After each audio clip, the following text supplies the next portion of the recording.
This is a special presentation of Farm Journal Television. Today's farmers have high-tech equipment, from tractors to GPS to the hybrids, fighting for every bushel. Here to help is agronomist Ken Ferry. There's definitely some things that we put into our systems pyramid. And agronomist Missy Bauer. So we're trying to create that true V trench. And they're using the systems approach to higher yields on every acre. I'm Clinton Griffiths, and she's Margie Fisher. Together, we're Corn College TV.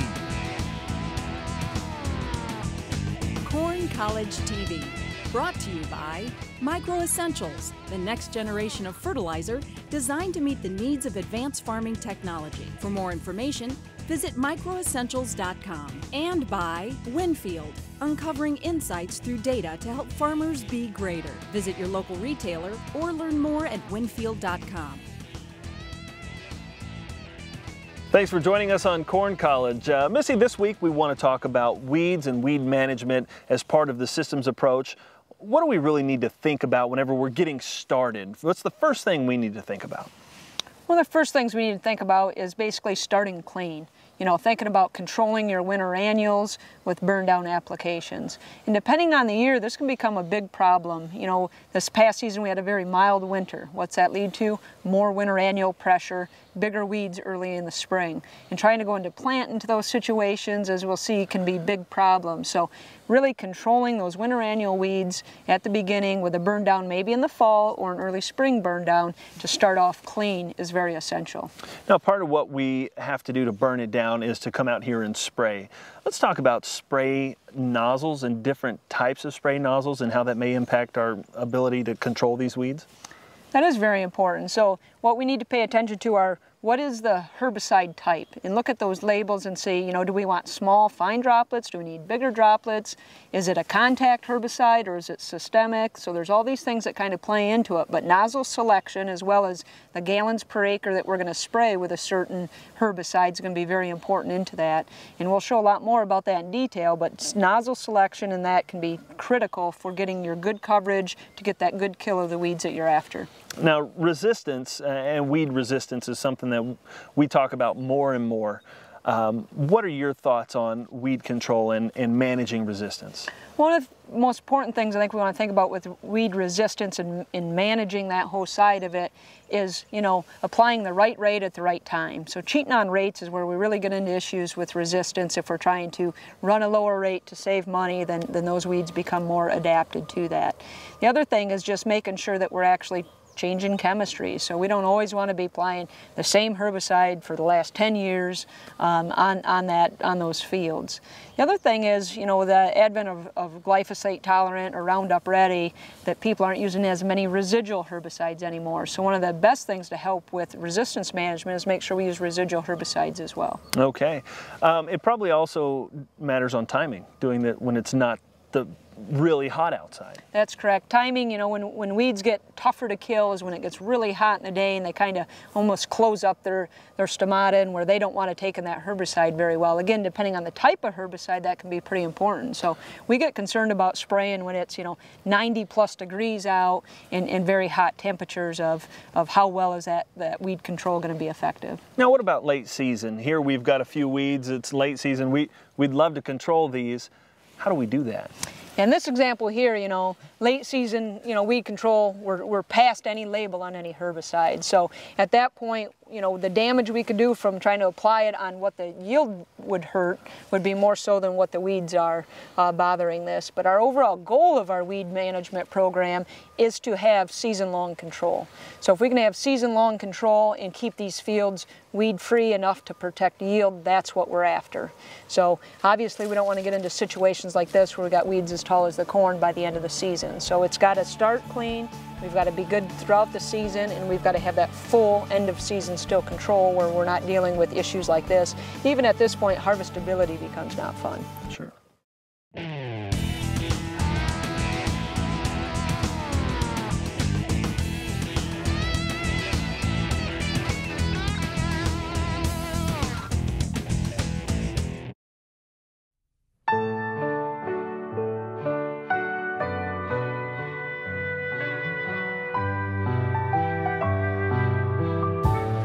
Over the generations, fertilizer, the unsung hero of the farm, has been in the background, quietly nourishing crops with very little fanfare. Until now. Meet the next generation of fertilizer.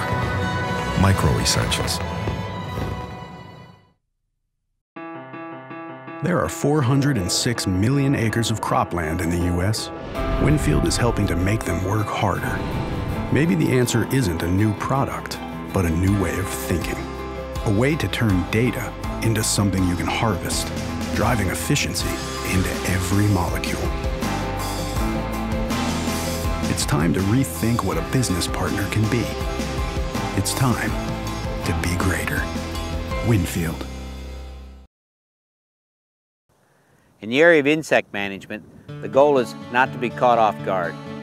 And insects are somewhat predictable. So if we keep that in mind, we can create a management strategy that keeps us proactive, so we're not reacting to an emergency situation.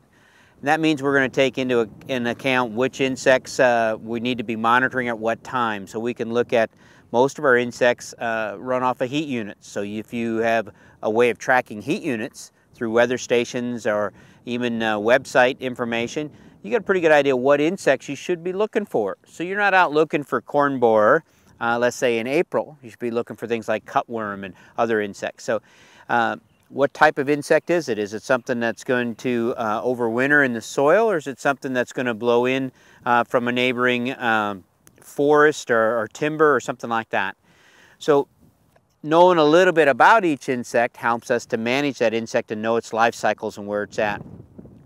And something as simple, for instance, as a black cutworm doesn't overwinter here in the Midwest, but it blows in every year. And we start to see it show up here in March. The females come in, and they'll be moving through here all the way to August. We're only worried about a small window when corn is susceptible to the actual cutworm feeding or the larva feeding. So how do we manage cutworm if it doesn't overwinter here and we can't use insect heat units, let's say from January 1? Well, we use things like pheromone traps. And this is a simple black cutworm pheromone trap. We have a sex pheromone in here, which draws the moth in. And we typically would put these traps on the edge of the field, maybe tie it onto a fence line or near a tree. And during the night, as these cutworm are moving, they would catch wind of this pheromone and they would end up in this sticky trap. And by checking that trap then, a couple, 3 times a week and replacing the lure, we know when the moths would come through. And if we have a heavy flight, such as this trap indicates, there's 8 moths in here, and we get in that 5 to 7 moth per night range, that's a pretty heavy flight of moths. We know that we've had a pretty substantial movement of moth through here, and they're laying their eggs. Those moths, of course, are looking for habitat to lay their eggs in. Their first choice would be green vegetation. So this is a no-till field, and it's been burnt down. It's going to be planted to corn. And we can see the vegetation is now gone, but at the same time it was here when the moth came through, so the eggs are laid. So we know this field has probably a pretty good chance of producing cutworm. So we can trap a number of insects and we can monitor it all the way from cutworm to beanleaf beetle to rootworm beetle or rootworm larva. We can also use black light traps to monitor insect populations as well. So there's a number of different trapping sequences you can put into place, and then you have to marry that up with the weather conditions, and then you have to marry up with susceptible crops that you need to be looking at that haven't been protected for that certain insect. Corn College TV, brought to you by Avail Phosphorus Fertilizer Enhancer.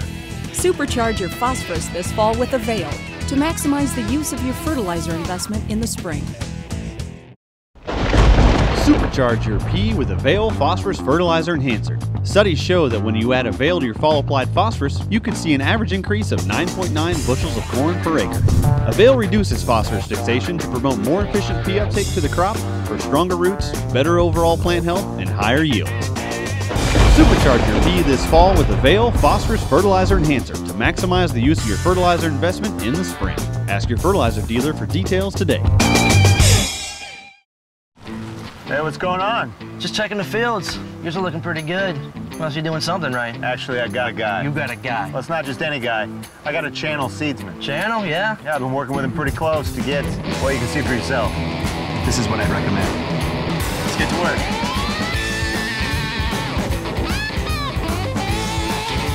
Now, this is what you want to see. Maybe I should get a guy. Maybe you should get a Channel seedsman. Find your Channel seedsman at channel.com.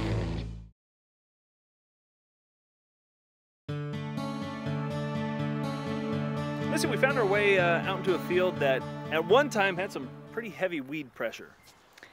Yeah, what we deal with a lot of times is guys get caught in certain situations where, you know, they either didn't get their burn down done or they thought they were going to be able to get into tillage sooner than what they actually did. But we can end up with some messes. And what happened out here is the weed pressure, as well as some volunteer even oats in this situation, had gotten very large. His original plan was to no-till this field. Right. He wasn't able to get burned down. So he knew that that was going to be a tough situation to no-till into, so he come out here and decided to try to do tillage. What we need to remind people of is that tillage isn't always the answer either, because when you go in and try doing tillage in a heavy mat of really thick weeds and heavy pressure, the tillage tools do not work properly. Right, right. And so you can see what we end up with. We come in here, in this case, and tilled it with a disc to try to incorporate and stuff, but it left us such a rough seed bed to deal with here. Right, and as we look across here, you can see it just, I mean, it's still very, very rough. That's correct. So as we get into this rough seed bed situation, because we couldn't do proper tillage because of the weed pressure, now we start to worry about the plantability and how the planter can even perform in this type of a situation. Right, and you can see it in emergence. I think we've got some dug up here. Let's take a look. So in this area, you can see there's a lot of weeds left after he tried to till it and then come in and plant into it, and it made a difference. Yeah, what we see here is because there's still a lot of this weed mat in here, he really struggled with uniform planting depth. So looking at this example here that we dug up in a spot where there was less pressure, we had good planting depth. This was right around 2 inches deep, and it's starting to emerge through.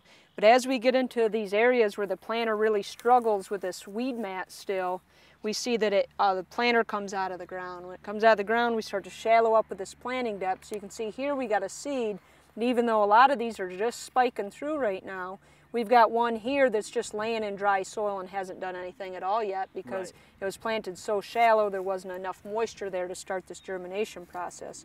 We have another one here that actually is laying totally on the surface, and actually something's come in and kind of even chewed on it a little bit now. We got about a half a seed there. Come back here and we had one that made it. He was actually just starting to spike through right now. Right. So he is planted a little bit deeper and a little bit better moisture. And then we have this one back here that's kind of in between. Sure. So you just get a lot of this variability in planting depth as we go through here with these rough seed beds, in addition to where you've got some of this heavy weed mat and it forces our planter out of the ground. Right, so you're going to end up with just variability all over the place. Our ear count out here is going to be pretty tough because, you know, these plants here that haven't done anything, we're not going to have good ears there. We might end up with a good harvestable ear here, and this ear here might be a little bit smaller. Okay. So ear count's going to be really variable out in this field, and that's where it's going to take our yield away. Okay. What about insects? Because having this much weed pressure out here and this much habitat for insects, I mean, that's got to be a problem as well.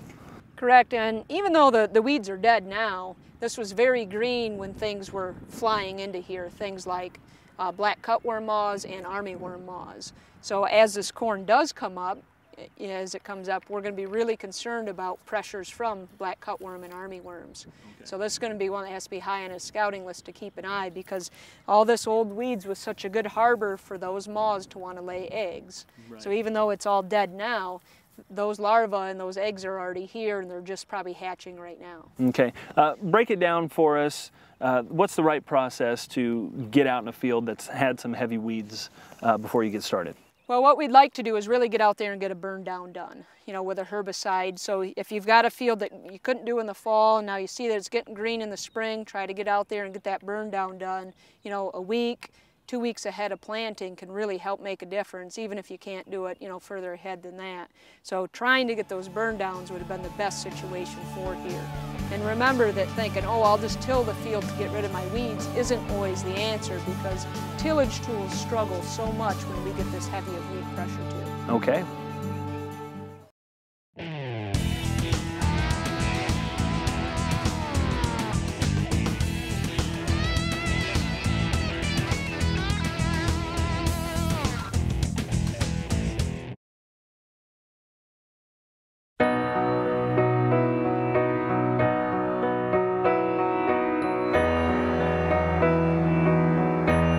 used to be, you know, you go plant the crops, then you go out, hook up the cultivator and cultivate twice, and it was a lot more labor intensive, and you know, our operation was about a third of the size then. When Roundup technology first came out, that was the biggest thing that has changed things. It really has allowed for the expansion in acres and size too. It's just been a huge advantage.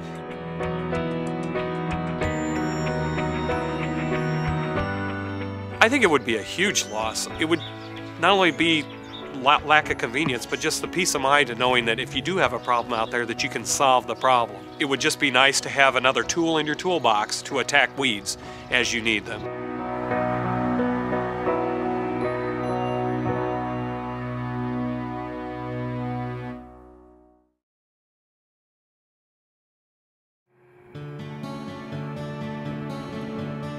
All too often, farmers default to the one set of nozzles that comes equipped on their sprayer. But specifically for weed control, Ken, what considerations should farmers make? Nozzle's part of it, pressure's part of it, boom height is part of it. That has to be put into the application, and then selecting the nozzle, they're going to have to look at carrier, what kind of gallonage they're taking. Is this a pre-plant application going out there with it? Or is it a post application, that type of thing? And then they're going to also look at what is the herbicide they're applying. Is it a contact or a systemic herbicide because it need to be applied different? And then they're going to have to look at what the risk is of drift and off-target movement. So there's a lot of variables should go in. The odds of having one nozzle that you can across all your crops are pretty slim. They need to have a diverse nozzle selection so they can get the job done without having any environmental impacts that they don't want. Sure. And Brad, when they factor in all that research and are taking into account all the factors, how can they ensure that they're getting the coverage that they need in the field? We work with our customers here using this water-sensitive paper. They can place this out in the field, either the corn or the beans, or on weeds themselves. We staple it to the leaves. You're able to make a spray pass over it and check what kind of coverage you're getting. This is an example, 4 sets of paper where we test upper, middle, and lower canopy. So you can get a good idea of your coverage with different nozzles and different pressures. Specifically when it comes to pressure, what have you seen as difference? The big thing with pressure, you can see here with this turbo type nozzle, a turbo type nozzle being for drift reduction. As we take pressure up on this side from 30 psi over here to 60 psi, as we increase pressure we get smaller droplet size and more penetration. So if you're spraying a coverage or a contact type herbicide, the higher pressures will lead to better coverage and penetration in the canopy. If you're dealing with a different category of herbicide, what might be another nozzle to consider? The turbo nozzles do a good job with systemic herbicides. If you stick with more of a conventional flat fan type nozzle, there's going to be less drift reduction, but it's going to produce smaller droplets at higher pressure, so this would be a better application for a contact herbicide. And what might be a general rule of thumb to think of when it comes to droplet size? When you talk droplet size, you can see it classified in the manufacturer's catalog. Anything under 200 microns, you're going to have problems with drift, but those smaller droplets are also going to give you the best coverage. Thank you, Brad. Thank you, Ken. Some great tips with weed control.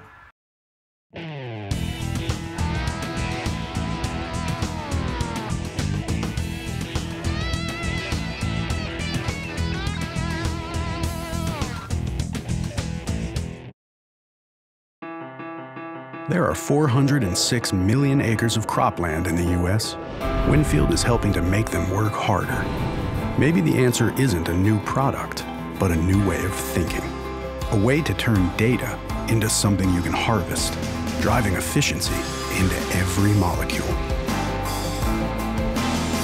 It's time to rethink what a business partner can be. It's time to be greater. Winfield. It's time to demand more. With Micro Essentials, you get more from every acre. Through our fusion technology, only Micro Essentials combines 4 vital nutrients into one powerful granule, ensuring uniform nutrient distribution and increased nutrient uptake. The innovation behind our fusion technology means you'll grow stronger, healthier plants. Micro Essentials. Get more from every acre. Joined here by Ken and Isaac Ferry. Ken, let's talk about weed resistance. That is, I like to call it a buzzword, but it's really a growing issue. That's right. It's an issue that we have to work with right now today, because Things are quite a bit different now than they were years ago when we had lots of products to choose from, and there's a lot of new products coming down the pipe. So if we ran into resistance, there was a new product to take its place. The pipeline, for all practical purposes, is somewhat dry right now, and it's going to take a while before we'd see products that would show up in that pipeline. So if we use the same product over and over and over again, we start selecting for those resistant weeds, and that's what we're starting to see all over the United States as far as things like kochia and water hemp and Palmer amaranth. They're starting to come around some of those products because we're using them too much. And as soon as you do that, you're setting yourself up for what would start out as a small-scale problem to be just an explosion in a matter of years where you can't get ahead of it. Right, and let's talk a little bit about what that does to our yields and our plants that are growing out there in the field trying to put bushels on. Well, it's a scramble if you're in a situation where in some cases you may not even be harvestable. So you may not be able to harvest the crop because the weed pressure is so high, and you may invest anywhere from $50 to $150 in hand weeding crops trying to get it out. So once it's finally there, it can be so expensive that it takes all the profit out of it. Absolutely. Isaac, let's talk about what we have in front of us. And we have a few weeds here that have been sprayed, but they're still green. Yeah, we do. Here we have a field that we sprayed with 32 ounces of Roundup. And as you can see, we actually got pretty good control. There's a lot of dead plants down here that we did kill. But a lot of these right here, we dinged them pretty good in the beginning, but they grew out of it and they're going to continue to keep growing. These we would say are resistant or at least semi-resistant plants. The problem is because we got good control of all these susceptible plants, all we have left out here are these semi-resistant plants, which means they're going to mate with one another, and the offspring from these plants are at least going to be semi-resistant, if not fully resistant, and this resistant population is going to continue to grow year after year. Now if we see these in our field after we've come through and sprayed, what do we do? One, as future practices, we want to be switching up our chemistries to make sure we're doing different site of action herbicides, so we're combating them different ways. The other way is to actually come out here and pull them, to bring a hoe out, because some of these weeds that are producing seeds of 200,000 to 400,000 seeds per year per flush, 1 or 2 out in your field is a pretty big deal if you let all those go to seed for the following year. All right, Ken, how much time do we have if we see something like this before we have a problem? If you saw this in the field, you're probably 2 years from a major problem. So that end of the year scouting, when you see all those weeds popping through, you go out there and you find out they've been sprayed but they've recovered, that would tell you you're at a high-risk situation. You better get with your people and decide, how am I going to change up my chemistry for next year to see if I can stay ahead of that. All right, thanks, gentlemen. A lot of times when people are post-applying herbicides in corn, they don't pay close enough attention to the label restrictions as far as the growth stage. So we always want to make sure we understand what growth stage is our corn at when we're going to try to apply this herbicide. This field, for example, here is only V2 corn or 2-collar corn. A lot of the herbicide labels might start getting restrictions once we get to maybe V6 or V8, so 6 or 8-collar corn, that says we should no longer apply that herbicide or will cause potential injury to the corn itself and yield potential. Where guys get into trouble is they'll go out and they'll think, all right, I want to see what growth stage I'm at, and if they don't know how to properly count these collars, then they can make mistakes. So understanding how to properly count the collars and know what the exact growth stage is, or the V stage, is very, very important when we go to post-applied herbicides. So paying attention, am I at V6 or 6-collar corn, or am I at V8 corn, and what is my label restriction? Very important for keying in and making sure that we don't apply that off-label. A lot of times what we'll see in the ear development is it might pinch the number of rows around down. So maybe we were at 18 around, and if we got that off-label and applied to that herbicide too late, now maybe it's down to a 16 around instead. So it can be quite costly as far as overall yield potential. So know what growth stage your crop is, understand what your herbicide label is, and what those restrictions are.